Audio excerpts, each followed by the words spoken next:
जिन लोगों ने जम्मू कश्मीर के अंदर सरकार चलाई, चाहे नेशनल कॉन्फ्रेंस हो, कांग्रेस हो, पीडीपी हो, इन कोalition सरकारें बनी, तो आज से लेकर आज तक खासकर एसटी जो एसटी के लोगों को कभी रिजर्वेशन नहीं दी गई, उन लोगों को रिजर्वेशन के लिए वो आपने देखा डीलिमिटेशन कमीशन में 9 सीटें उनको करें। रियासी को बड़ा हॉस्पिटल तो मिला, लेकिन वहाँ पे आज भी डॉक्टरों की कमी लगती है।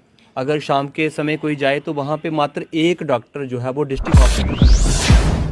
बहुत सी पोस्टें हैं जो डॉक्टरों की यहाँ पे फिल हो गई हैं, कुछ डॉक्टर यहाँ आ चुके हैं।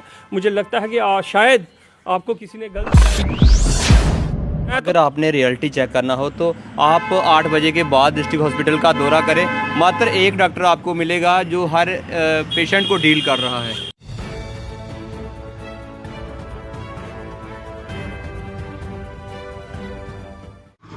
और नमस्कार, NH1 के सभी श्रोताओं का NH1 में स्वागत है। और साथियों, मैं हूं आपका अपना दोस्त प्रदीप शर्मा। हमारे साथ इस वक्त बात करने के लिए मौजूद हैं भाजपा जिला प्रधान शील मगोत्रा जी। सबसे पहले तो आपका NH1 में स्वागत है। धन्यवाद प्रदीप जी। सर, क्या लगता है, अगर हम बात करते हैं डीलिमिटेशन कमीशन की रिपोर्ट भी आ चुकी है, जम्मू में जो है वो 6 सीटें बढ़ रही हैं और कश्मीर में 1, सबसे पहले क्या इस पर आप अपनी राय देना चाहेंगे? देखिए, ये तो जब से जम्मू कश्मीर और देश के आज़ाद होने के बाद भारतीय जनता पार्टी का एक मुद्दा रहा था कि हम इक्वलिटी चाहते हैं कश्मीर और जम्मू में। जम्मू और कश्मीर एक ही है। जब जम्मू और कश्मीर आता है तो दोनों एक ही आते हैं। 7 सीटें बड़ी हैं इसमें, जहां उनको लगा कि यहाँ 6 सीटें यहाँ कम हैं। अपने आप जी भी देखोगे, अगर 6 सीटें बढ़ती हैं तब भी हमारी 43 होती हैं, उनकी 47 होती हैं। फिर भी उनके पास अभी भी एक मैं कहता हूं कि वो पक्ष रहा है, मगर हमने उस पर नहीं जाना है। जो डीलिमिटेशन कमीशन की रिपोर्ट आएगी, जो सरकार की आवाज़ होगी, वही यहाँ पे लागू होगा। और हमें खुशी है, हम इसका स्वागत करते हैं कि जो भी डीलिमिटेशन कमीशन ने अपना फैसला सुनाया है, जो उन्होंने रिपोर्ट भेजी है, उसके लिए तो भारतीय जनता पार्टी का सभी, मैं कहूँगा जम्मू कश्मीर इस यूटी के लोग सब खुश हैं। तो हम चाहते हैं कि ये इस पर लागू होना चाहिए। और आने वाले दिनों में जैसी रिपोर्ट आती है तो ये इसके लिए तो ये वेलकम स्टेप है भारतीय जनता पार्टी के लिए। क्या लगता है, डीलिमिटेशन कमीशन की रिपोर्ट भी आ गई, विधानसभा चुनाव भी लगता है कि पास ही है, भारतीय जनता पार्टी कितनी तैयार है इन चुनाव को लेकर? देखिए, भारतीय जनता पार्टी तो हमेशा तैयार रहती है। भारतीय जनता पार्टी के लिए कोई ये नहीं है कि आज चुनाव होगा, आज चुनाव होगा तो आज हम तैयार हैं। हम 1 महीने 6 महीने के बाद होगा तब भी तैयार हैं, 1 साल बाद होंगे तब भी तैयार हैं। भारतीय जनता पार्टी की तैयारी तो ऐसे ही रहती है। हमारा मेन मकसद जो भारतीय जनता पार्टी का है कि जो हमारा नारा है, सबका साथ, सबका विकास और सबका प्रयास और सबका विश्वास जीतना, उस पर भारतीय जनता पार्टी चलती है। और दूसरा ये है कि भारतीय जनता पार्टी ने एक और नारा दिया है कि नेशन फर्स्ट। हमारा है कि देश पहले है, पार्टी सेकंड और सेल्फ लास्ट। जो वो भारतीय जनता पार्टी है जिसका संगठन में श्यामा प्रसाद मुखर्जी, पंडित प्रेमनाथ डोगरा, दीनदयाल उपाध्याय, चाहे पूर्व अटल बिहारी वाजपेयी जी हों, उनका यही रहा है कि जम्मू कश्मीर को लेकर तो उन्होंने यही कहा है कि हम किसी भी तरीके से देश के साथ कोई समझौता नहीं करेंगे, देश का तिरंगा झंडा यहाँ पे लहराएगा। और 1953 में जब श्यामा प्रसाद मुखर्जी ने इस जो परमिट सिस्टम को तोड़ा था, तब भी कहा था कि हम यहाँ से, हमारी जब सरकार आएगी, 370 और 35A दोनों को यहाँ से रिमूव करेंगे, यहाँ से जाएगा। आपने देखा 5 अगस्त 2019 को वो सपना साकार हुआ है। और डीलिमिटेशन के भी लिए कहा था कि हमारी जब सरकार आएगी देश के अंदर, डीलिमिटेशन कमीशन भी बैठेगा और इस जम्मू और कश्मीर के दोनों खित्तों को बराबर हिस्सा दिया जाएगा। और काम के हिसाब से भी देखिए आप, जम्मू कश्मीर के अंदर अगर 2 एम्स हैं, अगर कश्मीर को एम्स मिला तो जम्मू को भी एम्स मिला, IIT मिला, IIM मिला। आपने देखा कितनी डेवलपमेंट हो रही है, कितने रोड्स के काम लगे हैं, PMJSY के रोड काम लगे हुए हैं। डेवलपमेंट का आयाम जो जम्मू प्रोविंस के अंदर है, ठीक है, कुछ चीज़ें हैं, अभी भी लोग कुछ और भी चाहते हैं। तो ये एक हिस्सा रहता है, लोगों का मांगने का तरीका रहता है कि लोग मांगते हैं। तो जो देने वाला है, देने वाला का विशाल दिल है। जो देश के प्रधानमंत्री, जो आज के जो परम आदरणीय श्री नरेंद्र मोदी जी हैं, उनका विज़न बहुत बड़ा है। आज वो नेशनल लीडर नहीं है, इंटरनेशनल लीडर हैं। उनका प्रयास है कि जम्मू कश्मीर को किसी भी तरीके से इसको सेफ रखा जाए, इसकी डेवलपमेंट की जाए। और जो अपना आपस में भाईचारा है वो बना रहे। दूसरा कि ST OBC चाहे SC और जितने भी लोगों को है उनको रिजर्वेशन दी गई है। आपने देखा कि इसमें आज तक जिन लोगों ने जम्मू कश्मीर के अंदर सरकार चलाई, चाहे नेशनल कॉन्फ्रेंस हो, कांग्रेस हो, PDP हो, इन कोalition सरकारें बनी, तो आज से लेकर आज तक खासकर ST जो ST के लोगों को कभी रिजर्वेशन नहीं दी गई, उन लोगों को रिजर्वेशन के लिए वो आपने देखा डिलिमिटेशन कमीशन में 9 सीटें उनको दी गई हैं, 7 SC वालों को दी गई हैं।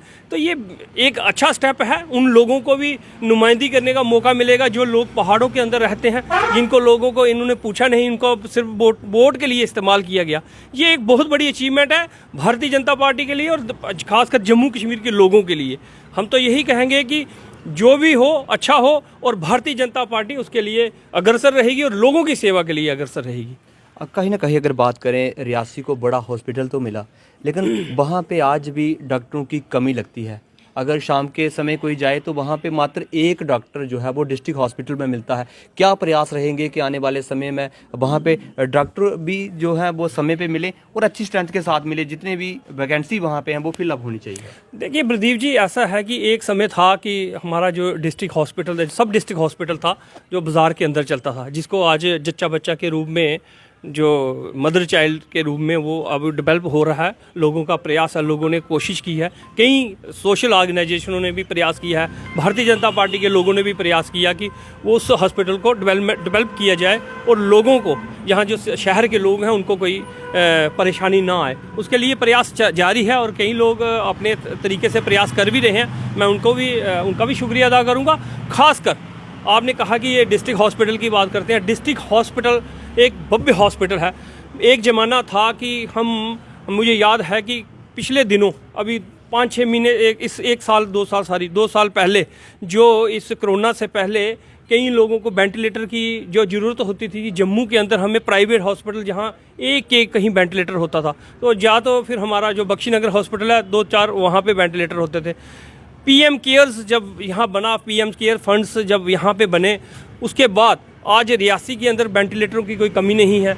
आपने देखा ऑक्सीजन की कमी जो पूरे देश के अंदर पहले आपको दिखाई दी, हमारी सरकार आने के बाद ये PM केयर के तहत, और उसके बाद जहाँ हमारे जो केंद्रीय मंत्री हैं डॉक्टर जितेंद्र सिंह और यहाँ के वो हमारे सांसद हैं, उन्होंने भी यहाँ पे 50 लाख के करीब पैसे दिए हैं और 1000 वाला जो यहाँ ऑक्सीजन प्लांट है वो लग के तैयार है और 500 एक्स्ट्रा ऑक्सीजन प्लांट लग गया है। ये डेवलपमेंट है। हमने देखा कई मशीनें जो थी नहीं, पड़ी यहाँ नहीं रहती थी, वो मशीनें आज लग गई हैं। आपने बिल्कुल सही कहा। मैं आपको मेरी सुने ना, इंस्ट्रूमेंट तो है लेकिन मैन पावर भी चाहिए। आपको बताता हूँ, आज जो डॉक्टरों की आप कमी बता रहे हैं, ऐसा कुछ नहीं है। आज देखो जहाँ OPD लगती है, मुझे लगता है कि आर्थो वाले जहाँ हैं, ENT वाले जहाँ हैं, क्या ना फिजिशियन यहाँ हैं, बच्चों वाले डॉक्टर यहाँ हैं, मोस्टली सारी पोस्टें यहाँ पे हैं। ठीक है, जब छुट्टी के बाद जो OPD के बाद कुछ डॉक्टरों की कमी रहती है कि 2-3 डॉक्टर्स यहाँ रहते हैं, मुझे लगता है कि कुछ डॉक्टरों को यहाँ ही रखा गया है।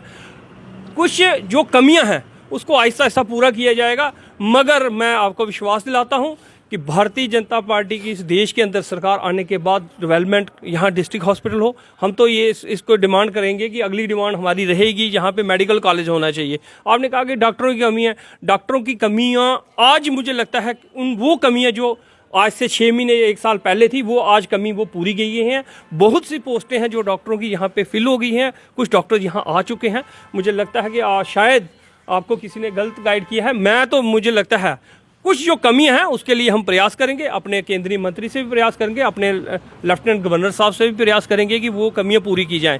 तीसरा ये है कि अगर आपने रियलिटी चेक करना हो तो आप 8 बजे के बाद डिस्ट्रिक्ट हॉस्पिटल का दौरा करें, मात्र एक डॉक्टर आपको मिलेगा जो हर पेशेंट को डील कर रहा है। देखिए, हो सकता है जो आपको कहीं आप गए हों उसमें कोई प्रयास रहा हो कि आपका कि वहाँ पे कुछ कमियां हों, उन कमियों को दूर करने के लिए हम पूरा प्रयास करेंगे। हम अपने डिप्टी कमिश्नर रियासी से भी बात करेंगे, क्योंकि आज जम्मू कश्मीर के अंदर जो सरकार है वो LG की है, लेफ्टिनेंट गवर्नर की, और ब्यूरोक्रेट जो है वो उनकी ही सपोर्ट के बिना हम कुछ नहीं कर सकते। हम कोशिश करेंगे कि अपने जो डिप्टी कमिश्नर हैं उनसे बात करते हैं, अपने जो मेडिकल यहाँ पे जो अपने डायरेक्टर हैं मेडिकल के हेल्थ के, उनसे बात करेंगे, जो कमियां हैं उनको दूर करने की कोशिश करेंगे। मगर ये कहना गलत है कि डिस्ट्रिक्ट हॉस्पिटल जो आज बना है उसमें इतनी हम कमियां खिलाएं। हम ये भी कह सकते हैं कि इसमें बहुत डेवलपमेंट हुई है, करोड़ों रुपए अरबों रुपए यहाँ पे लगे हैं, मशीनरी ऑन है, कुछ जो ओपीडीज में है उसमें डॉक्टर्स बैठते हैं।